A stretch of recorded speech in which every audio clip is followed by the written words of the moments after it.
नमस्कार, मैं मनजीत सिंह अपने टॉपिक एग्रीकल्चर कृषि के साथ ये कक्षा 10 का भूगोल का चैप्टर 4 का पार्ट 2 है।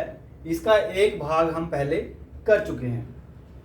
आज के भाग में हम कृषि के प्रकार करने जा रहे हैं। हमें पता है कि जो खेती है बहुत पुराने समय से, आदिम समय से ही चली आ रही है। तब से लेकर के और आज के कृषि के पैटर्न को, पद्धति को अगर हम देखें तो हमें बहुत ही अंतर देखने को मिलता है। इसलिए इन सब चीज़ों को समझने के लिए हम कृषि के प्रकारों को मुख्यतः 3 भागों में बांटेंगे। पहला है प्रिमिटिव सबसिस्टेंस एग्रीकल्चर या आदिम निर्वाह कृषि। दूसरा है इंटेंसिव सबसिस्टेंस एग्रीकल्चर या गहन निर्वाह कृषि या कमर्शियल एग्रीकल्चर व्यापारिक कृषि। अब एक एक करके हम इनके बारे में समझने का प्रयास करेंगे। जैसा कि नाम से ही पता चल रहा है, प्रिमिटिव पहला भाग जो है प्रिमिटिव सबसिस्टेंस। अगर हम प्रिमिटिव की बात करें तो जैसे ही हमें पता चल रहा है कि पहले से चला आ रहा है, जो प्राचीन समय से चला आ रहा है, यानी आदिम। तो प्रिमिटिव हो गया आदिम, जो पहले से आदि मानव के समय से कृषि पद्धति चली आ रही है, उसको हम प्रिमिटिव कहते हैं। और जो निर्वाह है या सबसिस्टेंस है, निर्वाह का मतलब होता है कि वह खेती जो गुजारे के लिए की जाती है, अपना निर्वाह करने के लिए, गुजारा करने के लिए जो खेती की जाती है, उसको हम सबसिस्टेंस खेती या निर्वाह कृषि के नाम से जानते हैं। और ये सबसिस्टेंस भी आप देख रहे हैं, पहले भाग में भी दिख रहा है यानी निर्वाह, और दूसरे में भी। तो निर्वाह का हमने अंतर बता दिया कि जो अर्थ है कि निर्वाह क्या है, गुजारे के लिए। लेकिन प्रिमिटिव और इंटेंसिव दोनों में क्या फर्क है, हम एक एक करके इसके बारे में जानेंगे। तो जैसा कि नाम से बताया कि पहले से जो चली आ रही है प्रिमिटिव सबसिस्टेंस एग्रीकल्चर, आदिम निर्वाह कृषि, वह खेती जो पहले समय से यूज होती आ रही है और जिसका जो काम था, वो जो आदमी उसको कर रहा है फसल को, वो अपने भरण पोषण के लिए, अपने परिवार के भरण पोषण के लिए या अपने निर्वाह के लिए इस खेती को कर रहा था। अब इस खेती की कुछ विशेषताएं हैं जिनको हम कहते हैं कि ये स्मॉल पैचेस ऑफ लैंड, भूमि के एक छोटे से टुकड़े पर इस खेती को किया जाता है। और जो प्रिमिटिव टूल्स होते हैं, जो जैसे कुदाल होता है या कोई खोदने वाली स्टिक होती है, डिगिंग स्टिक्स होती हैं, हो होती है, उनकी सहायता से इस खेती को किया जाता है। और इसमें जो परिवार के लोग होते हैं या जो आसपास के कम्युनिटी के लोग होते हैं, वो अपना लेबर उसमें पुट करते हैं, अपनी लेबर लगाते हैं। और एक खास बात है इसकी कि ये जो वर्षा है पूरी तरह से मानसून डिपेंडेंट है, पूरी तरह से वर्षा पर निर्भर है। इसमें किसी प्रकार की मॉडर्न इरिगेशन फैसिलिटी का प्रयोग नहीं किया जाता।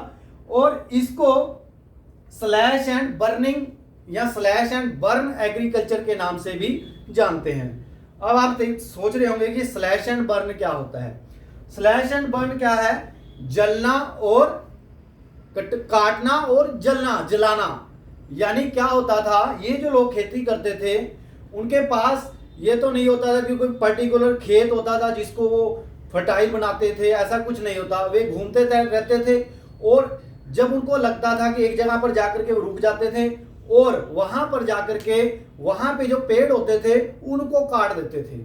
और काटने के बाद उन पेड़ों को वो जला देते थे और जलाने के बाद उसकी राख होती थी, उससे वो मिट्टी को उपजाऊ बना देती थी और उसके ऊपर बाद में वो बीज सो कर देते थे, बीज उगा देते थे और वहां पर फसल हो जाती थी। और जब तक वो भूमि का टुकड़ा, वो जो स्मॉल पैच ऑफ लैंड होता था, जब तक उपजाऊ रहता था वे वहां पर रहते थे। और जैसे उन्हें लगता कि यहाँ पर जो उपजाऊपन है वो खत्म हो रहा है, यहाँ की जो धरती है, जो मिट्टी है वो अनुपजाऊ हो रही है, बैरन हो रही है तो वो उस जगह को छोड़ करके दूसरी जगह पर चले जाते थे और वहां पर फिर इस प्रकार आगे जा करके फिर जंगलों को काटते और फिर उनको जलाते और इस प्रकार अपनी जो प्रक्रिया थी फसल उगाने की वो उसको पूरा करते। अब इसमें क्या होता है कि यहां पे उनको तो पता है कि हमें भूमि का दूसरा टुकड़ा मिल जाएगा, तो इस प्रकार यहां पर वो किसी प्रकार के फर्टिलाइजर का प्रयोग नहीं करते थे, किसी प्रकार के खाद का इस्तेमाल नहीं करते थे। तो नेचुरली क्या होगा कि वो लो प्रोडक्शन होगा, जो उत्पादन होगा वो कम ही होगा, जब किसी प्रकार की उसमें इसी प्रकार की सिंचाई की व्यवस्था है, ना कोई खाद की व्यवस्था है, तो इस प्रकार लो प्रोडक्शन होगा। तो इस प्रकार ये जो खेती है, क्योंकि वो आदिम समय से है, पुराने समय में भी यही है, तो इसको हम आदिम निर्वाह कृषि के नाम से जानते हैं। हालांकि भारत के कई भागों में ये आज भी चल रही है। भारत का जो नॉर्थ ईस्ट वाला क्षेत्र है वहां पर इसको झूम खेती के नाम से जाना जाता है, और भी जगह पर भारत के कई ऐसे हिस्से हैं जहां पर ये खेती की जा रही है। जैसे यहां पर मध्य प्रदेश में कुछ हिस्सा है जहां पर इसको दहिया के नाम से जाना जाता है। इसी प्रकार जो हिमालय की एक बेल्ट है वहां पर इसको खिल के नाम से जाना जाता है, और इसी प्रकार झारखंड में भी कुछ ऐसा हिस्सा है जहां पर इसको कुरुआ के नाम से जाना जाता है। और भी ऐसे भारत में कई क्षेत्र हैं जहां पर इस प्रकार की खेती की जाती है और वहां पर उन्हें अलग अलग नाम से जाना जाता है। तो अब हम जो हमारा दूसरा है टाइप्स एग्रीकल्चर का, इंटेंसिव सब्सिस्टेंस एग्रीकल्चर या गहन निर्वाह कृषि, उसकी हम बात करेंगे। निर्वाह की हम बात पहले कर चुके हैं कि अपने गुजारे के लिए। अब गहन क्या होता है? गहन का मतलब पूरी तरह से इंटेंसिव तरीके से। अब क्या होता है यहां पर कि भूमि का टुकड़ा छोटा है या जितना भी है उसमें क्या होता है, भारत में इनहेरिटेंस आपको पता है कि लॉ लागू होता है कि अगर एक व्यक्ति के पास 20 एकड़ जमीन है और उसके 5 बेटे हैं, तो क्या होता है कि वो इनहेरिटेंस लॉ जो है, उत्तराधिकार का जो नियम बना हुआ है उसके तहत क्या होता है कि वो भूमि जो है वो बराबर हिस्सों में बंट जाती है संतान के। अब वो 5 बेटे हैं तो इस प्रकार उनके पास 4 जो 20 एकड़ व्यक्ति के पास थी, उसके पास 4 एकड़ बची। अब इसी प्रकार आगे उस व्यक्ति के और आगे 4 बेटे हुए, उनमें से एक व्यक्ति के, तो उसके पास 4 एकड़ थी। अब 4 बेटों में से वो एक एक जब बांटा जाएगा तो उसके पास, एक व्यक्ति के पास एक ही एकड़ बचेगा। तो ऐसी स्थिति में क्या होता है कि पॉपुलेशन का जो है प्रेशर होता है उस भूमि के टुकड़े पर। तो इस प्रकार उस भूमि, छोटे से भूमि के टुकड़े से ज्यादा उपज लेने के लिए, फसल लेने के लिए वहां पर इंटेंसिव एग्रीकल्चर का प्रयोग किया जाता है। और यहां पर इस प्रकार की जो टेक्निक होती है वो एक लेबर इंटेंसिव टेक्निक है, जिसमें क्या हो रहा है कि श्रम का ज्यादा प्रयोग किया जा रहा है।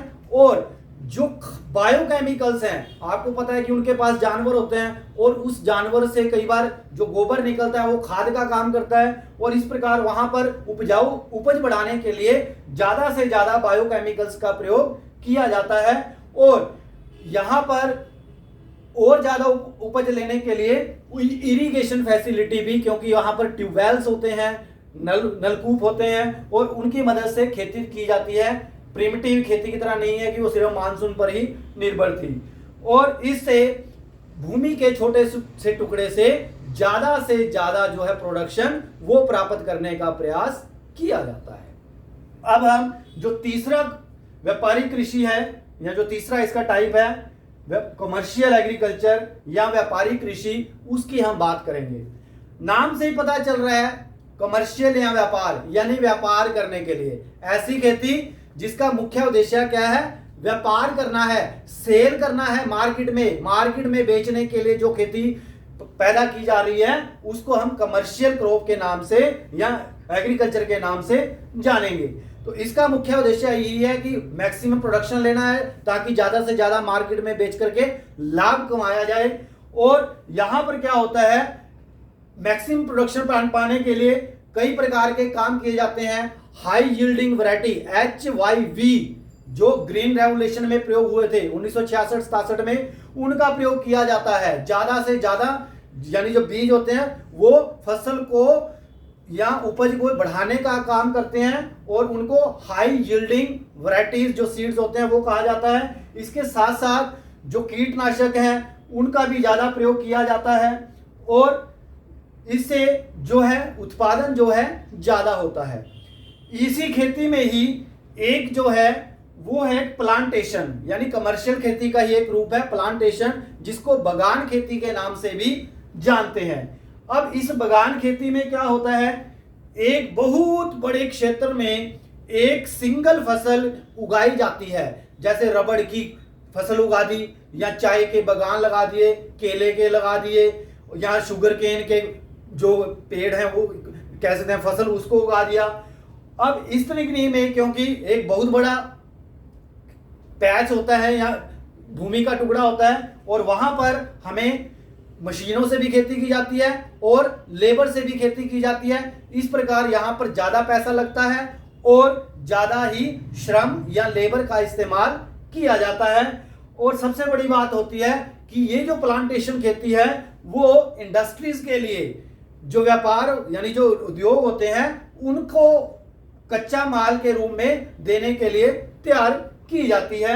और अभी हमने उदाहरण के रूप में बताया कि इस प्रकार के जो बगान खेती के उदाहरण है, कॉफी है, रबड़ है, बनाना है, शुगर केन है। तो इस प्रकार हमने ये जो व्यापारी खेती है इसके बारे में बताया।